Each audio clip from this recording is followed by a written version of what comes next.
All right, folks, picture this. A desolate desert, sand stretching as far as the eye can see.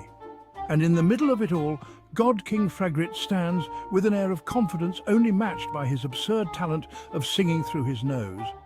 Seriously, who knew noses could be so melodic? Fragrit turns to the knight beside him, his armor glinting in the relentless sun. "Prepare yourself," Fragrit says with a twinkle in his eye, "for I shall summon a creature of unimaginable power." Dramatic, right? He takes a deep breath and then, get this, starts singing through his nose. It's like a nose opera, folks. As the nasal notes float through the air, the ground begins to tremble. The knight's eyes widen and he grips his sword tighter.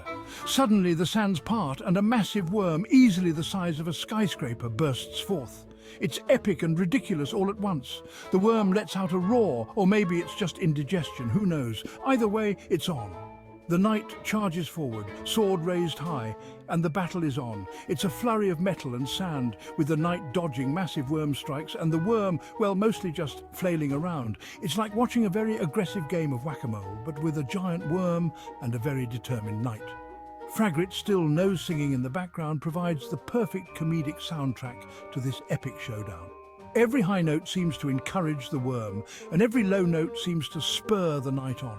It's bizarre, it's intense, and most importantly, it's hilarious.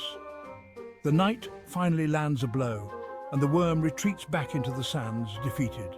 The knight, covered in sweat and sand, turns to Fragrit, who gives a triumphant nasal hum. Victory through the power of nose music, and there you have it, folks. An epic, absurd, and utterly entertaining battle in the desert, brought to you by the unparalleled talent of God King Fragrit and his nose-singing prowess. Until next time, keep your swords sharp and your noses tuned.